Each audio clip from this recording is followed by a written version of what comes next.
Terima kasih Tuhan yang baik, Yesus yang selalu mengasihi dan memelihara hidup kami. Kami yakin bahwa hari ini kami ada semua karena pertolongan Tuhan. Semua karena kebaikan dan anugerah yang Tuhan beri buat kami. Terima kasih Tuhan. Kami boleh memuji, menyembah akan nama. Kami boleh bersuka cita di hadapan Tuhan yang baik.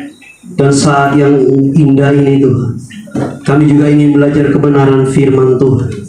Tuhan, berilah kami hikmat pengertian dan pewahyuan, sehingga kami dapat mengerti apa yang kami pelajari hari ini. Dan lebih daripada itu, kami dapat melakukannya dalam hidup kami masing-masing. Dan di dalam nama Yesus Tuhan yang hidup, yang berkuasa, yang dahsyat dan yang luar biasa, kami siap belajar firman. Haleluya. Amin. Silakan duduk kembali saudara. Kita kasih tepuk tangan buat tim pemuji dan penyembah. Terima kasih Pak Birawa, Ibu, semua pengurus untuk kesempatan saya bisa menyampaikan firman Tuhan. Shalom. Shalom. Apa kabar? Luar biasa. Baik ya. Saya sangat diberkati lewat puji-pujian, lewat kesaksian. Sepertinya kita nggak ada janjian, tapi hari ini kebenaran firman yang saya mau bagi buat saudara hampir sama dengan nyanyian dan kesaksian yang saudara sampaikan. Memang kalau Tuhan bekerja beda ya. Hari ini saya mau sharing firman Tuhan buat saudara dari Yakobus pasal yang pertama ayat 1 sampai ayat yang ke-8. Dan saya kasih tema buat saudara, iman sejati teruji di tengah badai. Betul. Temanya iman sejati teruji di tengah badai. Sebelum saya bagi firman Tuhan buat saudara, kita mau lihat beberapa data yang saya ambil, saya coba cari. Kalau saudara juga memperhatikan di media, di internet atau di mana saja saudara bisa akses informasi, mungkin saudara bisa baca ini, bahwa hari ini keadaan kita sebenarnya tidak sedang baik-baik saja. Kalau kita mau bicara secara umum, hari ini ada banyak sekali orang-orang yang baru wisuda menjadi pengangguran, cari kerja susahnya minta ampun. Belum dapat kerja sudah ada informasi PHK besar-besaran di mana-mana. Terakhir yang saya dengar itu gudang garam. Dia juga akan melakukan PHK besar-besaran di mana-mana. Belum selesai dengan itu, kita juga diperhadapkan dengan, saya bilang, orang yang tidak tahu berterima kasih. Dipercayakan untuk menjadi pemimpin di bangsa ini, tapi kesempatan itu mereka pakai untuk mengambil apa yang bukan menjadi hak mereka. Kalau saudara baca data itu, luar biasa. Di tahun ini saja sudah 1.565 triliun yang diambil sama mereka. Kalau uang itu dibagi atau dipakai untuk pekerjaan yang lain, berapa banyak rumah tangga yang bisa ditolong, berapa banyak desa, kota, gereja, masjid, atau tempat ibadah lain yang bisa dibangun dengan layak untuk orang bisa beribadah. Next Pak. Ada lagi satu ini. Ini yang juga sedang menjadi pergumulan buat kita orang Kristen. Bahwa hari ini persekusi terjadi di mana-mana. Ini saya melihat data secara global, bahwa ternyata betul Bu, kesaksian tadi Ibu, jadi orang Kristen itu nggak enak. Makanya saya punya satu filosofi begini, bahwa panggilan kekristenan itu panggilan penderitaan. Nggak gampang jadi orang Kristen. Kalau orang bilang jadi orang Kristen gampang, hanya tepuk tangan, angkat tangan, rentangkan tangan, kesaksian dan selesai. Saya bilang nggak segampang itu. Bahwa jadi orang Kristen ini susah. Segala hal harus diatur dengan baik dan benar. Karena iman ada banyak sekali orang mati. Karena iman ada banyak sekali orang kehilangan kenyamanannya. Beribadah itu takut-takut. Terakhir kalau saudara ikut di berita kejadian di Sukabumi. Dan yang hadir di situ adalah dosen saya waktu saya kuliah S2. Mereka bawa anak-anak muda beberapa, bahkan anak-anak sekolah minggu yang baru masuk ke usia remaja.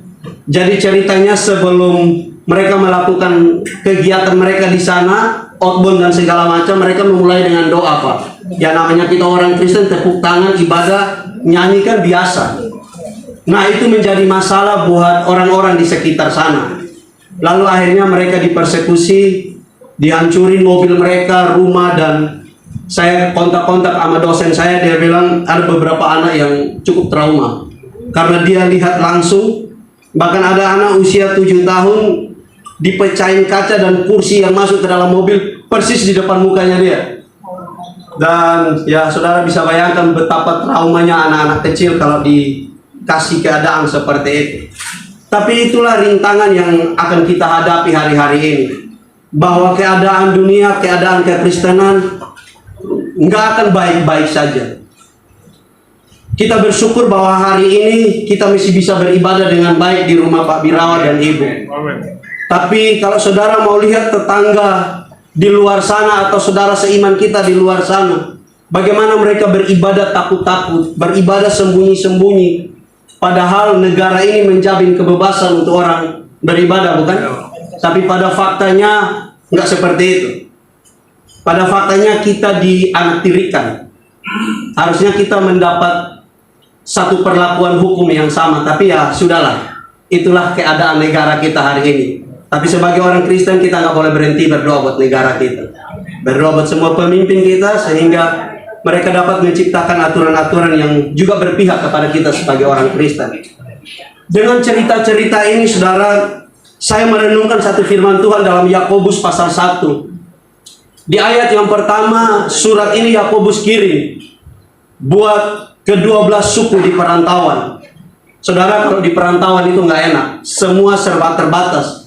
Dan saya sudah ngalamin ketika saya memutuskan datang ke Jakarta nggak punya siapa-siapa.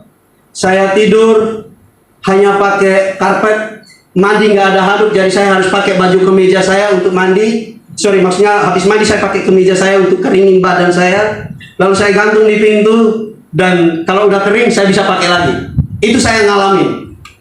Jadi kalau orang suka lihat orang sukses dan mereka senang, coba belajar lihat dia 10 tahun yang lalu. Mau nggak kita ikutin hidupnya dia 10 tahun yang lalu?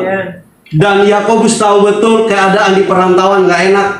Dan dia tulis surat ini buat saudara seimannya di perantauan.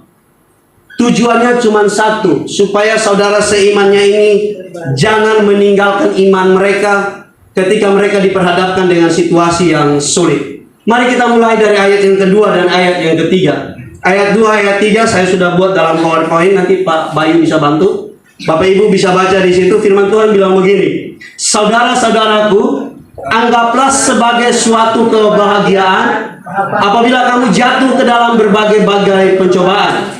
Sebab kamu tahu bahwa ujian terhadap imanmu itu menghasilkan ketekunan. Next, Pak. Saya ingin kita belajar sedikit apa itu pencobaan, supaya kita jadi orang Kristen yang ketika diizinkan Tuhan menghadapi masalah, nggak langsung salahkan Tuhan, nggak langsung salahkan istri kita, nggak langsung salahkan suami, nggak langsung salahkan anak-anak kita, nggak langsung salahkan orang tua dan seterusnya, atau orang-orang yang ada di sekitar kita.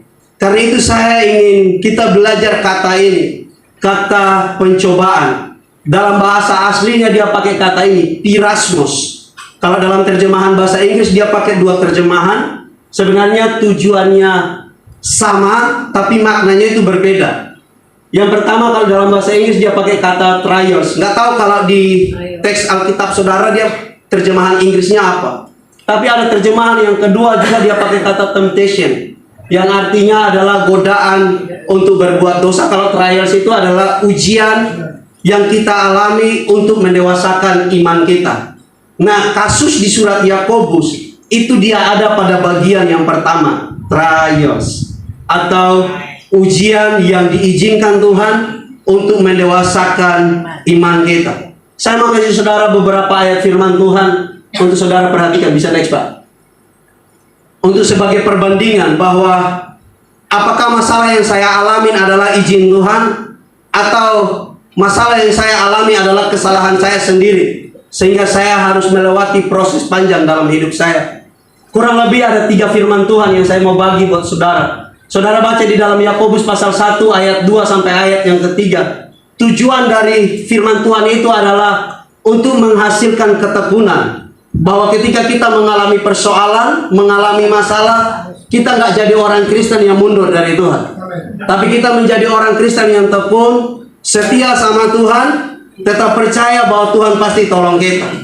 Yang kedua, kalau saudara baca dalam surat Petrus 1 ayat 6 sampai 7, saudara akan menemukan firman Tuhan menjelaskan di situ bahwa tujuan dari semua proses itu hanya untuk memurnikan iman kita selayaknya emas yang sedang diproses menjadi satu emas yang baik, yang mahal harganya. Jadi bukan emas imitasi. Hari ini kalau nggak tahu, saya nggak pencinta emas. Tapi kalau orang pencinta emas, dia bisa bedakan mana imitasi, mana emas yang asli, mana emas yang benar, mana emas yang tidak benar. Karena kalau saya orang awam disuruh beli emas, saya datang orang asli dia bilang palsu juga saya percaya, palsu dia bilang asli juga saya percaya. Karena saya nggak tahu, nggak ngerti. Nah, tujuan Tuhan adalah buat saya dan saudara sebagai orang Kristen yang dewasa, orang Kristen yang benar-benar imannya itu murni, imannya itu asli di hadapan Tuhan. Yang ketiga, Matius 4 ayat 1. Ini ceritanya tentang Yesus dicobai. Saudara bayangkan ya, Yesus saja Allah izinkan menghadapi ujian untuk bukan berarti Yesus nggak percaya sama Allah. Tapi Yesus sedang mengajarkan kepada saya dan saudara supaya kita bisa mengikuti apa yang Yesus lakukan. Ketika dia diperhadapkan dengan ujian, ketika dia diperhadapkan dengan pilihan, dia tetap memilih hidup baik dan benar. Saudara dan saya juga harus memutuskan hal yang sama, bahwa ketika kita diperhadapkan dengan ujian, kita tetap memilih setia ikut Tuhan, nggak menggadaikan iman kita hanya karena masalah, nggak menggadaikan iman kita hanya karena ekonomi. Nggak menggadaikan iman kita hanya karena jabatan. Nggak ada iman kita hanya karena pasangan hidup. Dan seterusnya. Jadi ujian kalau itu dari Tuhan, sebenarnya pesannya itu baik. Cuman kalau disuruh pilih kan kita nggak mau, betul nggak? Next Pak. Nah, kalau ini ujian bukan dari Tuhan. Di dalam surat Yakobus, seperti yang tadi kita baca di ayat 13 ayat yang ke-14, firman Tuhan bilang begini, kadang manusia mengalami masalah karena dia mengizinkan dirinya jatuh dalam masalah. Ganggu istri orang Pak lalu dipukul, jangan bilang begini, Tuhan tolong saya. Itu kamu yang gila. Utang gak ajak-ajak Tuhan, tapi giliran ditagih minta Tuhan tolong. Giliran tanda tangan di awal gak minta Tuhan bantu tanda tangan. Di sini sih gak ada. Waktu saya khotbah di Bali, saya bilang di Bali nggak ada, di Jakarta banyak. Nah hari ini saya ada di Jakarta, saya bilang di Jakarta nggak ada. Bali banyak. Haleluya. Kadang kita yang suka buat diri kita terjebak dalam masalah. Lalu kalau kita sudah diperhadapkan dengan masalah, kita mulai minta Tuhan tolong kita. Harusnya kita nggak boleh begitu. Kalau kita orang Kristen yang baik, orang Kristen yang kenal Tuhan, yang cinta Tuhan, kita selalu remind diri kita untuk nggak buat hal yang menyakiti hati Tuhan dan membahayakan diri kita sendiri. Next Pak. Dengan demikian, Pirasmos dalam surat Yakobus 1 ayat 2 lebih tepat diterjemahkan sebagai ujian-ujian hidup atau kesulitan yang menguji iman, bukan godaan untuk kita berbuat dosa. Jadi kalau kita diizinkan Tuhan hari ini mengalami ujian, mengalami persoalan, pastikan bahwa kita tahu ujungnya adalah kita akan dewasa di dalam Tuhan. Ujungnya adalah Tuhan akan membuka sesuatu yang misteri buat kita, bahwa ini loh akhir dari ujian itu. Ini loh kenapa kamu harus lewati proses panjang itu. Ini hasilnya. Jadi jangan berhenti, jangan putus asa, tetaplah melangkah bersama dengan Tuhan. Kita kembali ke ayat 2 dan ayat yang ketiga. Tetap di situ aja Pak, nggak apa-apa. Di ayat yang kedua dan ayat yang ketiga, kalau saudara baca Yakobus ini agak lucu.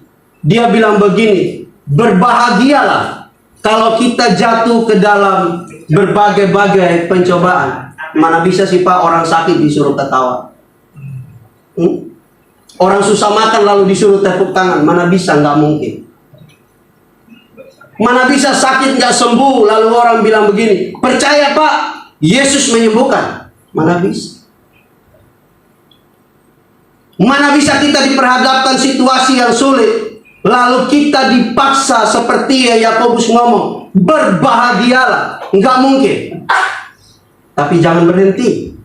Yakobus sedang ngomong sama orang-orang yang dewasa di dalam Tuhan.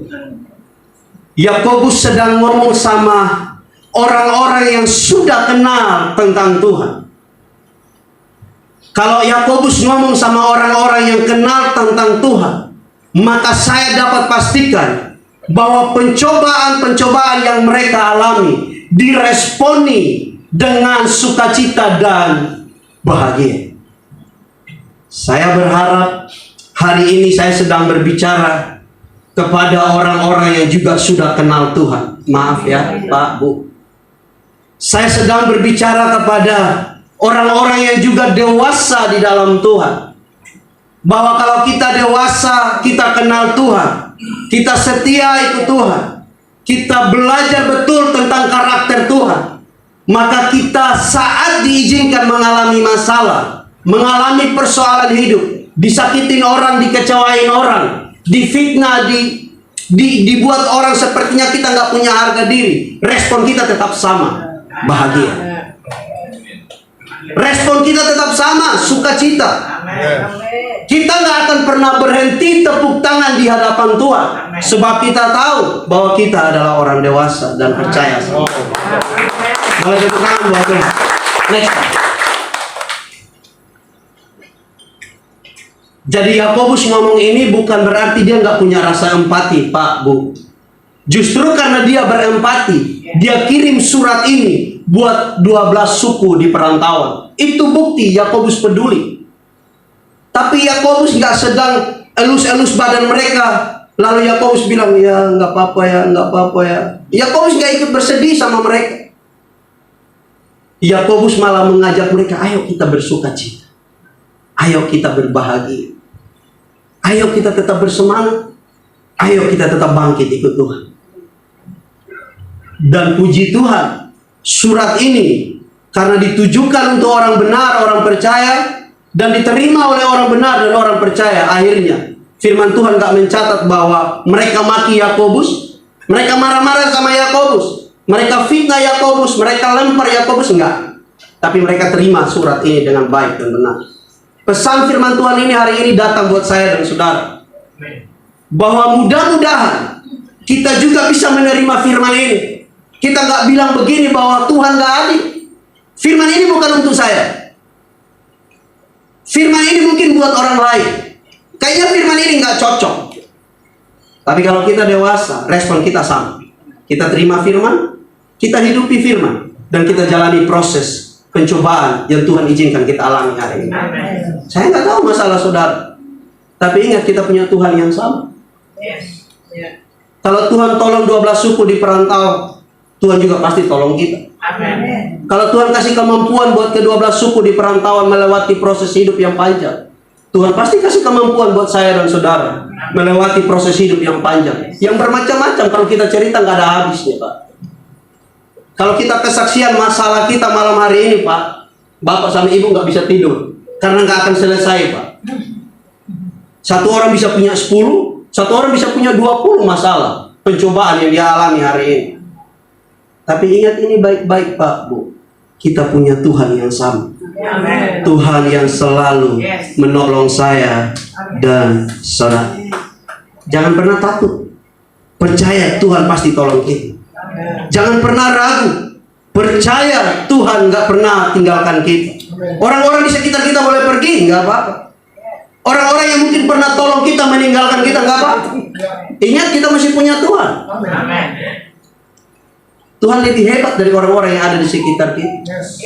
Bahwa hari ini orang-orang yang di sekitar kita terlihat hebat, harus tahu saudara, bahwa dia hebat karena Tuhan. Dia diberkati karena Tuhan. Tapi hari ini kalau dia memilih meninggalkan kita, ingat ini, sumber kita masih ada. Orang tutup pintu, Tuhan buka jendela. Orang tutup jendela, Tuhan robohkan rumahnya. Wow. Kenapa ragu-ragu ikut Tuhan, Pak, Bu? Emang enak ya kalau ngomong ya? Tapi itulah faktanya. Hari ini saudara duduk di sini terlihat cantik, ganteng. Kan semua karena Tuhan, kan? Tapi saya cukup sedih nih. Oh, mana oma-oma happy yang ada di sini ya? Satu yang biasa duduk di samping Bapak. Lagi pergi. Oh, lagi pergi ya? Saya paling senang kesini kalau lihat oma happy itu.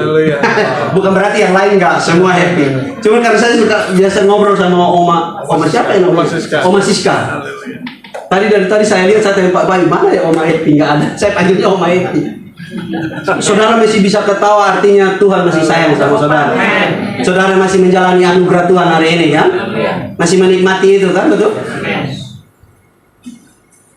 Kalau kita diizinkan Tuhan menghadapi masalah, artinya Tuhan tahu kita mampu, makanya kita diizinkan melewati itu. Kalau Tuhan izinkan kita sakit, artinya Tuhan tahu kita kuat, makanya kita harus alami sakit itu. Tapi saya juga bingung, saudara. Bagaimana saudara mau cerita tentang Tuhan punya kuasa kalau nggak pernah alami sakit? Bagaimana saudara bisa bercerita bahwa Tuhan sang pemberi kalau saudara nggak pernah mengalami kekurangan? Justru kekurangan, justru sakit, justru masalah-masalah yang kita alami, kita bisa cerita bahwa Tuhan tolong saya. Tuhan Yesus, Tuhan yang berkuasa. Tuhan Yesus, Tuhan yang nggak pernah gagal. Dia berjanji dan pasti menepati. Bersyukurlah saudara menyembah kepada Tuhan yang hidup, Tuhan yang berjanji dan Tuhan yang pasti menepati buat saya. Tetap setia ikut Tuhan. Jangan tukar Tuhan dengan apapun itu. Next, Pak. Tuhan tidak menguji untuk menghancurkan, tetapi untuk memurnikan, yang pada akhirnya akan menghasilkan ketekunan, yakni kemampuan untuk bertahan dalam tekanan tanpa menyerah. Kita harus seperti ini, saudara. Kita harus yakin bahwa ujian yang kita jalani hanya untuk membuat kita menjadi orang yang tekun, bertahan, berjalan maju, yakin bahwa Tuhan gak akan pernah meninggalkan kita. Firman Tuhan memulai dengan kata ini, berbagai-bagai pencobaan. Artinya begini, Pak, Bu, setiap hari kita pasti ngalamin masalah, akan bermacam-macam masalah. Nah, kalau saudara alamin sakit kepala, saudara udah menyerah, bagaimana besok kalau uang nggak ada di dompet? Bagaimana besok kalau istri ngomel-ngomel di rumah, bapak-bapak? Masalah itu nggak akan pernah habis dalam hidup ini. Akan selalu banyak masalah. Karena itu harus tetap tekun dalam Tuhan. Tuhan tolong kita di masalah yang pertama, Tuhan pasti tolong kita di masalah yang kedua. Karena itu poin pertama yang saya mau bagi buat saudara. Next, Pak. Poin pertama adalah tanggapi pencobaan dengan iman. Responi masalah dengan iman. Responi ujian dengan iman. Bahwa yakinlah di balik semua masalah ada pertolongan Tuhan. Di balik semua proses yang sulit, di balik kesedihan, di balik air matamu, ada sukacita yang Tuhan sediakan buat saya dan saudara. Mari kita rubah paradigma kita. Kita rubah perspektif kita terhadap satu masalah. Kita mau lihat masalah dari perspektifnya Allah. Kita mau melihat Tuhan di balik masalah kita. Makanya, Pak, saya selalu kasih tahu sama orang-orang bahwa masalah nggak boleh lebih besar dari iman dalam diri kita. Masalah nggak boleh lebih besar daripada Tuhan kita. Nggak heran memang, Pak, Bu, kalau kita nggak bisa bangkit dan nggak bisa menang terhadap satu masalah. Karena apa? Masalah terlalu besar buat kita. Sehingga iman yang Tuhan kasih sama kita nggak berfungsi. Sehingga Tuhan yang kita kenal sebagai pembuat mujizat nggak pernah kita alami dalam hidup kita. Karena apa? Masalah terlalu besar. Kita nggak bisa lihat cahaya yang Tuhan sediakan buat saya dan saudara. Gelap semuanya. Nah, kita rubah paradigma kita. Kita nggak bisa kontrol kapan datangnya ujian. Kita nggak bisa pilih datangnya Senin aja, jangan Selasa. Kita nggak bisa pilih datangnya Rabu, jangan Jumat, karena Jumat saya mau pergi. Kita nggak bisa pilih kan datangnya Januari aja, jangan Februari. Kita nggak bisa pilih Desember saja. Jangan Maret, karena Maret saya ada janjian, saya ada kondangan. Kita nggak bisa pilih tahun ini. Jangan ada masalah. Kalau bisa tahun depan saja saat ekonomi udah siap. Kita nggak bisa pilih. Jangan ada masalah di rumah saya, di tetangga saya saja. Nggak bisa pilih. Tapi kita bisa pilih satu hal, untuk tetap percaya sama Tuhan. Hanya itu yang kita bisa buat. Tetap percaya. Karena kita nggak bisa pilih masalah. Kita nggak bisa pilih lahir dari keluarga yang seperti apa, betul nggak? Kalau saya bisa pilih, Pak, saya memilih lahir dari keluarga yang kaya, mohon maaf. Saya bisa pilih, saya memilih lahir dari keluarga berdarah biru. Nggak tahu ada manusia yang darah biru. Kalau saya bisa pilih, saya lahir di negara Swiss, karena saya suka dengan negara Swiss. Kalau saya bisa pilih, saya pilih lahir di keluarga tertentu. Nggak mau lahir dari keluarga seorang pendeta di desa. Kalau saya bisa pilih. Kalau Bapak Ibu bisa pilih juga kan nggak mau seperti 10-20 tahun lalu kan? Tapi kita nggak bisa pilih. Kita hanya bisa pilih satu. Kita tetap setia dan yakin Tuhan tolong kita. Dan gak heran kalau hari ini Bapak Ibu ada di level hidup seperti hari ini. Semua karena saudara tetap percaya sama Tuhan. Gak heran. Jadi kalau orang tanya, bagaimana caranya ibu diberkati Tuhan? Bilang sama dia, karena saya tetap setia itu Tuhan. Cuman itu jawaban. Saya mengandalkan Tuhan.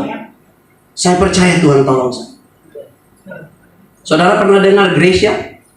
Salah satu penyanyi Kristen, penyanyi cilik? Tahu? Dia pernah nyanyi satu lagu, walau ku tak dapat melihat semua rencana-Mu Tuhan,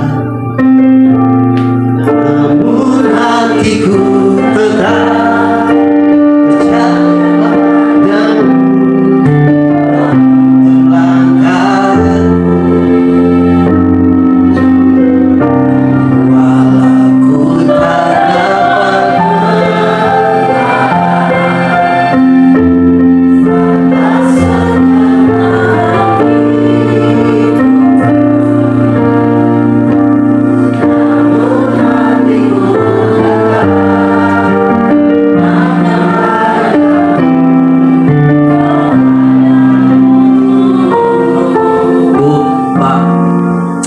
Yesus terlalu hebat buat hidup ini. Gracia itu butanya permanen loh. Tapi saudara tahu Tuhan gak pernah selesai dengan apa yang Tuhan lakukan dalam hidup. Dia boleh gak bisa melihat, tapi Tuhan kasih satu kemampuan yang gak ada pada diri saya. Dia bisa bernyanyi, dia bisa bermain musik dengan indah. Kemampuan yang tidak ada pada diri saya.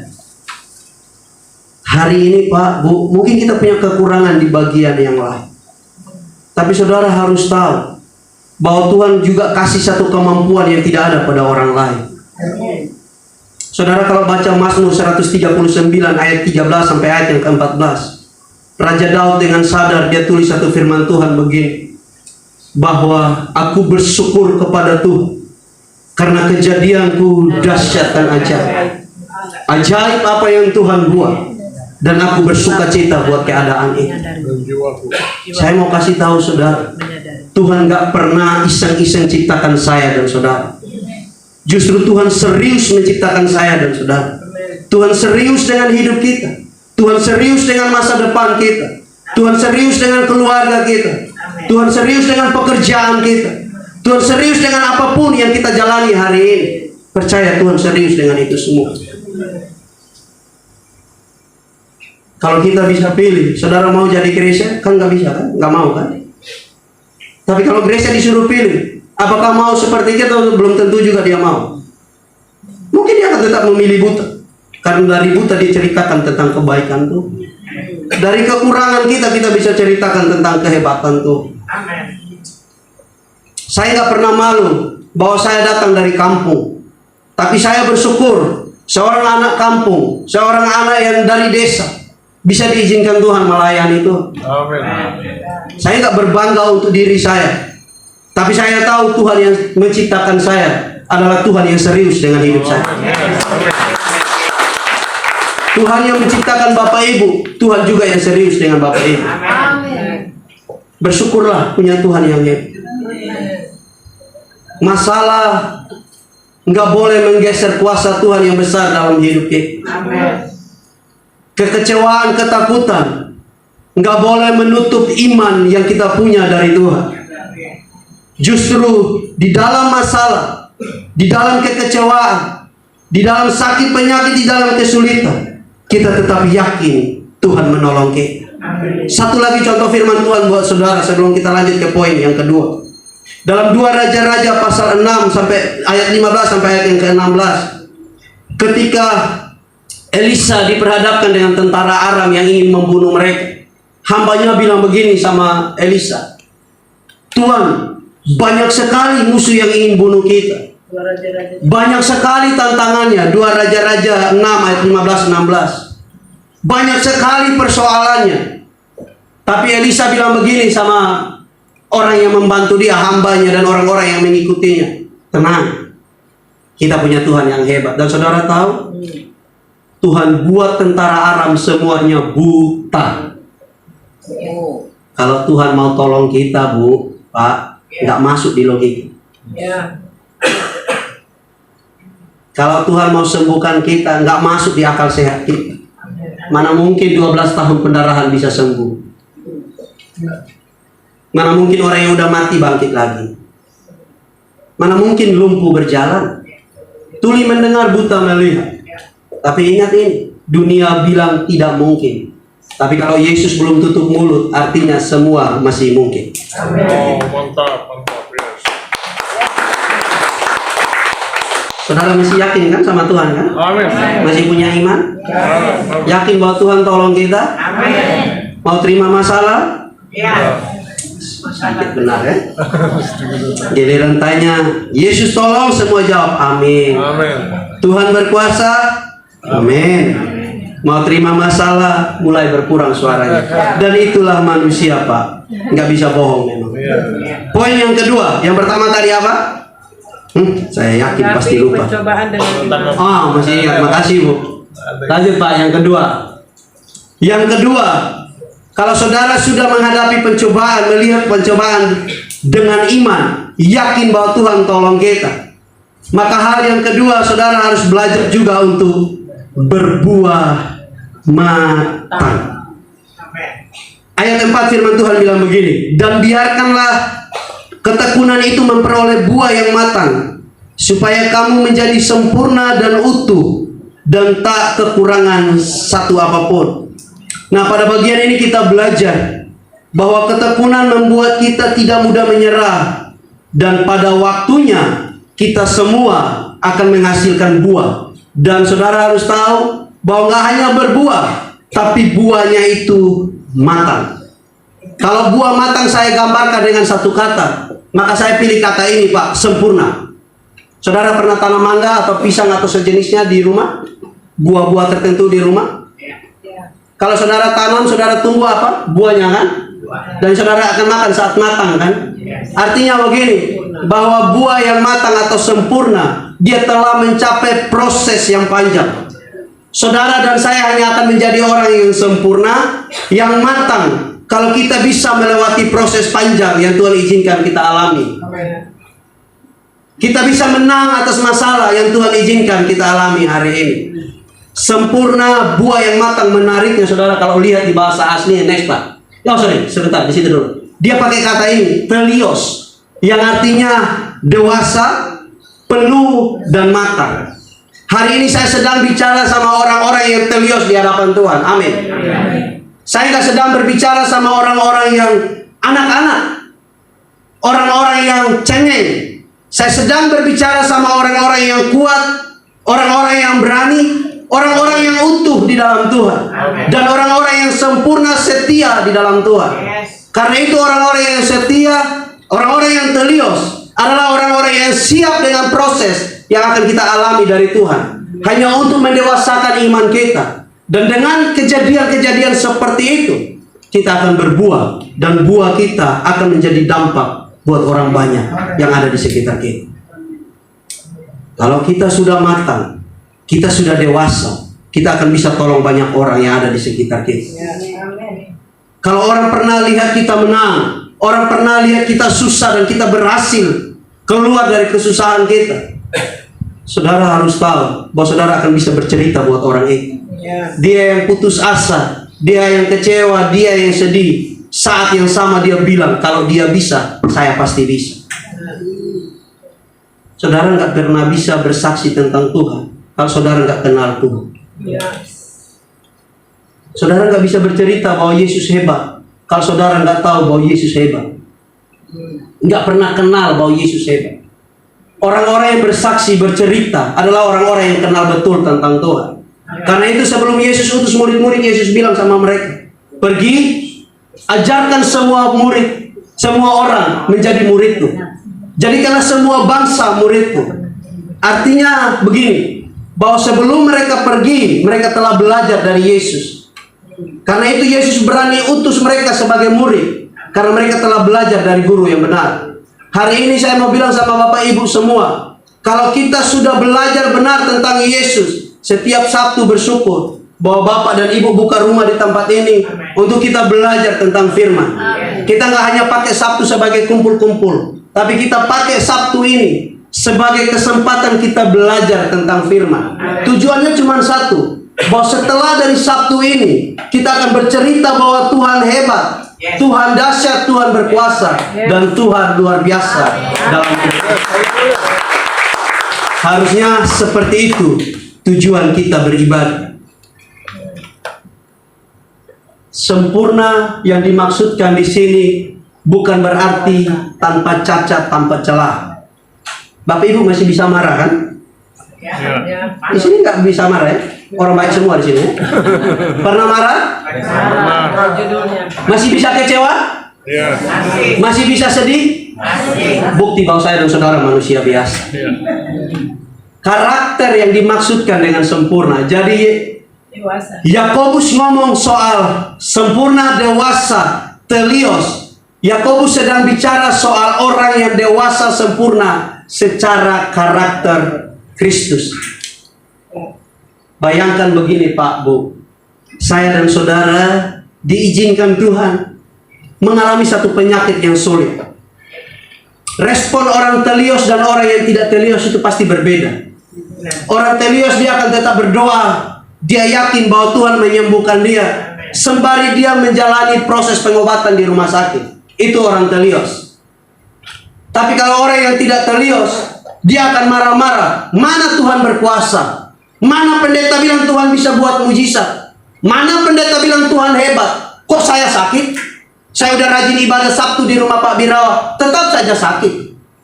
Mana Tuhan yang hebat itu? Mana Yesus yang dahsyat itu?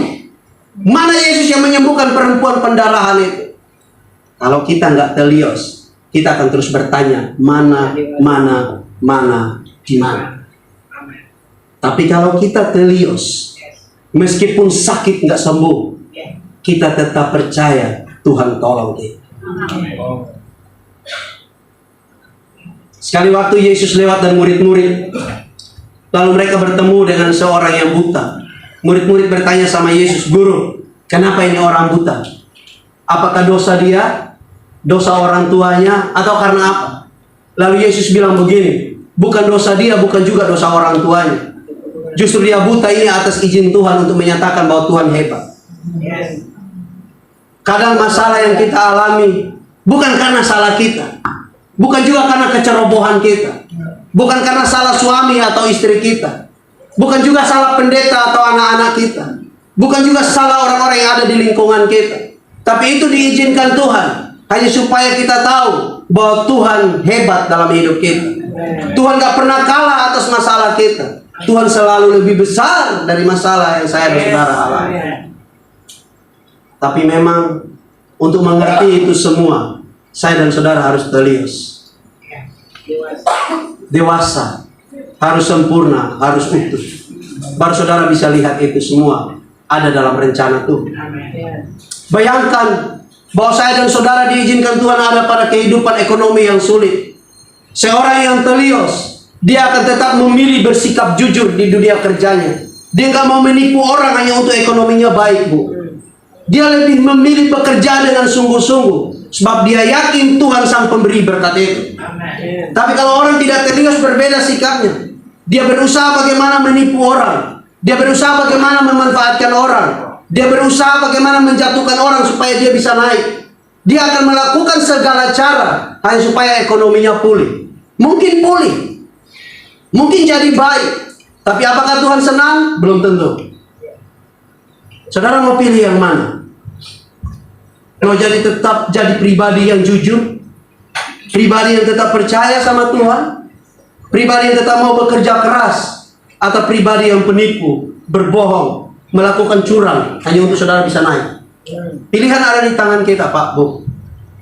Setiap hari saat saya dan saudara bangun pagi, saya dan saudara diperhadapkan dengan dua pilihan: jadi baik atau jadi jahat, bersyukur atau tidak bersyukur, taat sama Tuhan atau tidak taat sama Tuhan. Setiap hari sadar atau tidak sadar, kita selalu diperhadapkan dengan pilihan itu. Bangun pagi kita mau duduk berdoa berterima kasih sama Tuhan, atau cek WhatsApp dari tetangga kita, cek WhatsApp grup yang ada, cek segala macam yang kita bisa lakukan. Pilihan di tangan kita semua. Sama, saat kita diperhadapkan dengan situasi sulit, kita bisa memilih lari dari Tuhan atau tetap setia ikut Tuhan. Pilihan ada di tangan saya dan saudara. Saya nggak bisa atur saudara untuk memilih ini dan jangan memilih itu. Bapak Birawa, Ibu nggak bisa pilih bahwa memilih ini saja, jangan pilih itu. Pak Johan, Pak Valdo, dan semua yang ada hari ini nggak bisa ngatur saudara sebagai hamba Tuhan. Saudara dan saudara sendiri yang bisa memilih apa yang saudara harus buat. Keputusan seperti apa yang kita buat ada di tangan kita semua. Pilihan saudara salah, maka nikmatilah hasilnya. Tapi kalau pilihan saudara benar, tepat, saudara juga akan menikmati hasil. Jadi dewasa sempurna di sini bukan berarti saya dan saudara tidak mungkin buat salah, masih bisa buat salah, masih bisa kecewa. Tapi yang dimaksud dengan sempurna adalah sempurna dalam karakter Kristus. Saya kasih satu contoh lagi dan poin yang ketiga lalu kita selesai. Ketika Abraham dan Sarah menunggu anak, Tuhan kirim malaikat Tuhan datang sama mereka. Tuhan bilang begini, kamu akan terima anak di usia yang tidak masuk akal. Abraham dan Sarah, kalau saudara baca dalam Kejadian 18 atau 16, saudara akan menemukan respon mereka cuma satu, tertawa. Apakah mereka tidak percaya? Mungkin percaya. Tapi mereka sedang menunjukkan sisi kemanusiaan mereka sebagai manusia biasa. Bahwa nggak mungkin nenek-nenek hamil.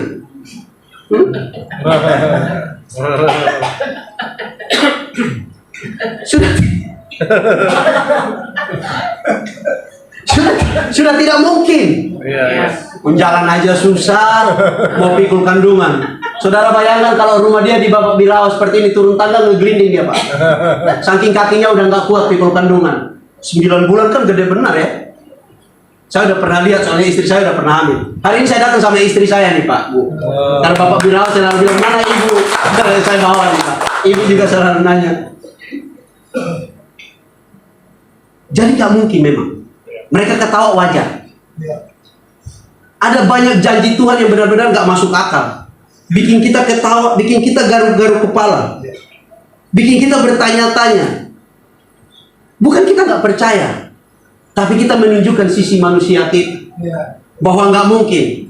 Karena umumnya kita sebagai manusia menggunakan logika kita dalam melihat sesuatu atau dalam melewati sesuatu.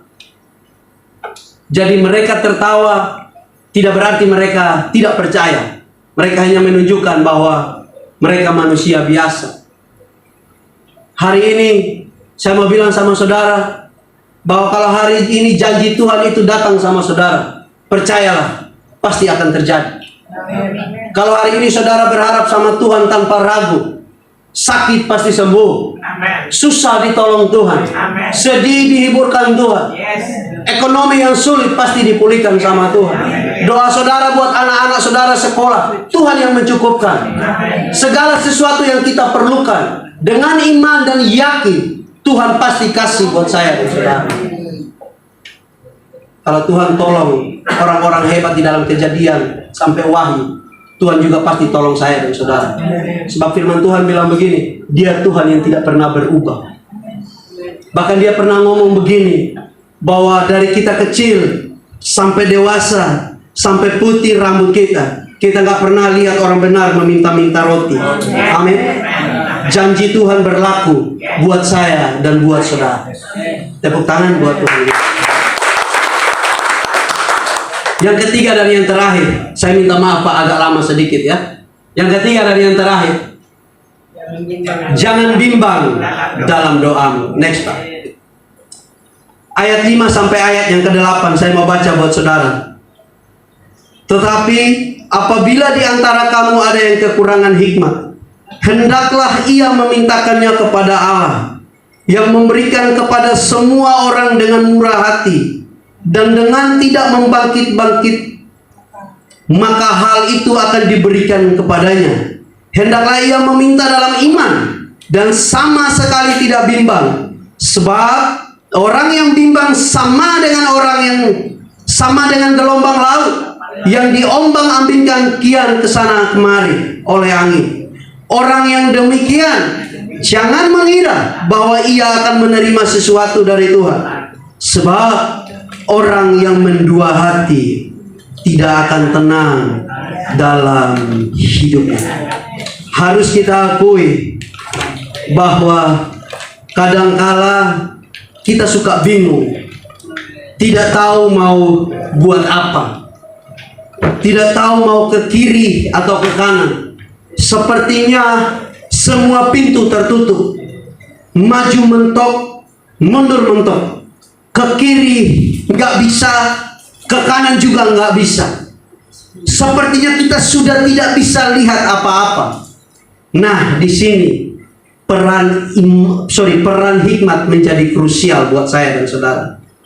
Tuhan bilang begini, mintalah hikmat itu dari Tuhan. Tuhan yang punya hikmat itu, dan Tuhan yang akan beri buat saya dan saudara. Next Pak. Mundur dulu. Oke. Hikmat menurut Yakobus, hikmat bukan sekedar kecerdasan intelektual, melainkan hikmat ilahi yang memungkinkan saya dan saudara melihat masalah dari perspektif Allah. Next Pak. Nah, di ayat yang kelima saya ingin saudara perhatikan ini sedikit. Firman Tuhan memulai dengan kata ini, tetapi apabila di antara kamu ada yang kekurangan hikmat. Kekurangan bukan berarti bodoh loh ya. Orang kurang hikmat bukan berarti dia manusia bodoh. Tapi mereka belum mengerti bagaimana menyikapi penderitaan atau persoalan secara rohani dari sudut pandang Allah. Jadi bukan bodoh, tapi dia sedang tidak mengerti. Karena itu kalau dia minta hikmat dari Tuhan dan Tuhan kasih hikmat, dia akan mulai belajar mengerti, lihat perspektif masalah, melihat masalah dari perspektifnya Allah. Yang kedua, hendaklah ia meminta kepada Allah. Meminta berarti membuktikan bahwa saya dan saudara bergantung penuh sama Tuhan. Yakin bahwa Tuhan yang hanya Tuhan yang menolong kita. Percaya bahwa Tuhan sumber solusi atas masalah kita. Jadi kalau kita hari ini berseru sama Tuhan, pastikan bahwa kita yakin Tuhan tolong kita. Jangan setelah beribadah, berdoa, kita datang sama dukun. Jangan setelah pulang dari sini, kita mulai mengandalkan koneksi kita. Setelah selesai dari sini, kita melupakan Tuhan dan kita mengandalkan orang tua kita. Setelah selesai dari sini, kita melupakan Tuhan, lalu kita mengandalkan kekuatan kita.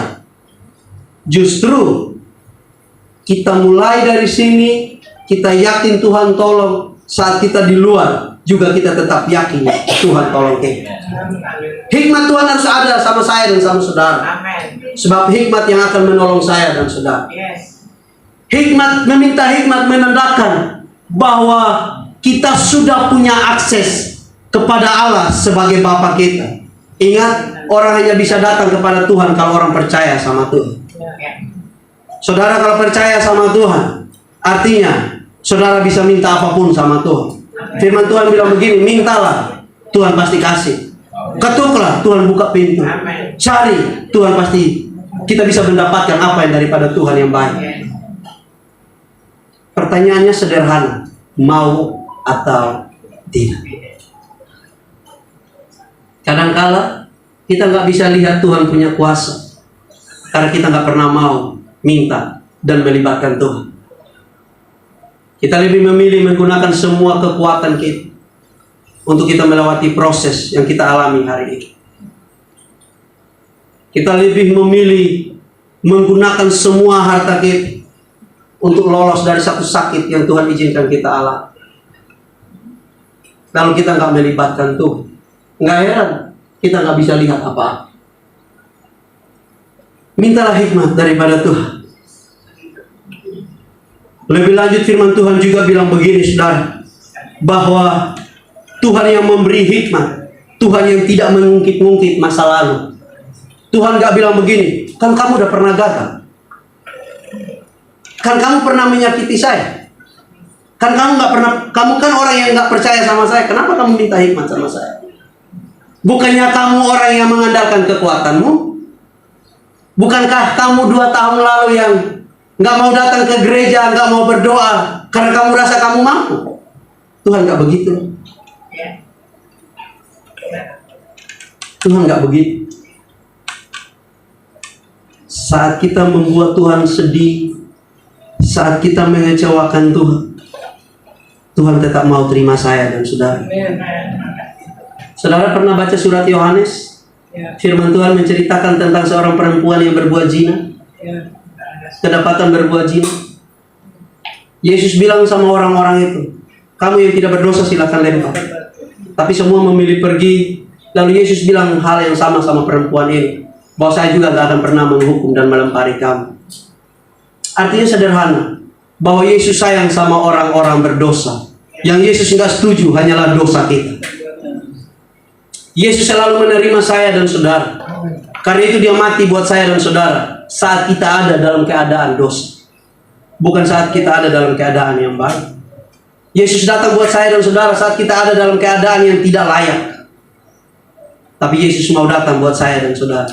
Kasih Yesus lebih besar daripada dosa yang kita lakukan. Orang tua kita bisa menyakiti kita. Saudara kita bisa mengecewakan kita. Orang-orang di satu komunitas bisa membuat kita sedih. Tapi ingat ini, Tuhan gak pernah melakukan itu dalam hidup saya dan saudara. Karena itu setiap anak-anak Tuhan yang ingin kembali sama Tuhan, respon Tuhan sama seperti seorang bapak yang menerima kembali anaknya yang pergi jauh. Dia berlari, dia peluk anaknya, dia bilang sama semua hambanya, siapkan yang terbaik buat anak ini. Dia tahu bahwa selamanya anak ini akan menjadi anak yang berharga. Saya dan saudara harus yakin bahwa selamanya saya dan saudara adalah orang-orang berharga di mata Tuhan. Mari Pak Bu, mengandalkan Tuhan, percaya sama Tuhan, mintalah sama Tuhan. Saya mau kasih pesan ini juga buat saudara yang putus asa karena masalah, bahwa ada solusi yang Tuhan sediakan buat saya dan saudara. Solusi itu bernama, next Pak, iman.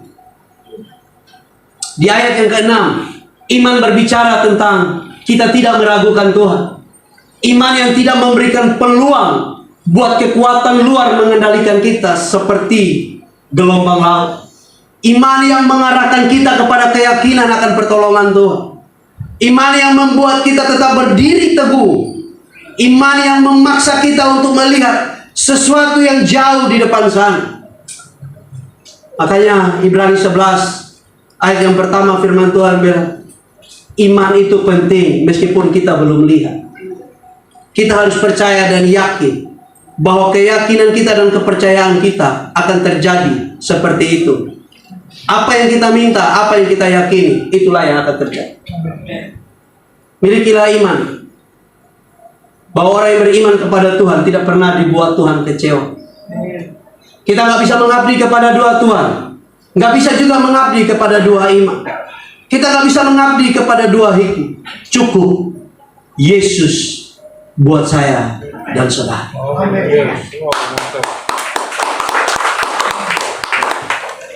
Saudara, kekuatan di luar sana terbatas. segala akses yang menolong saudara di luar sana itu terbatas. Ya. Tapi saudara punya satu yang tidak terbatas, Yesus Kristus Tuhan namanya. Amin. Mari tetap mengandalkan Tuhan. Dia yang tidak terbatas, yang akan selalu menyertai langkah hidup kita. Amin.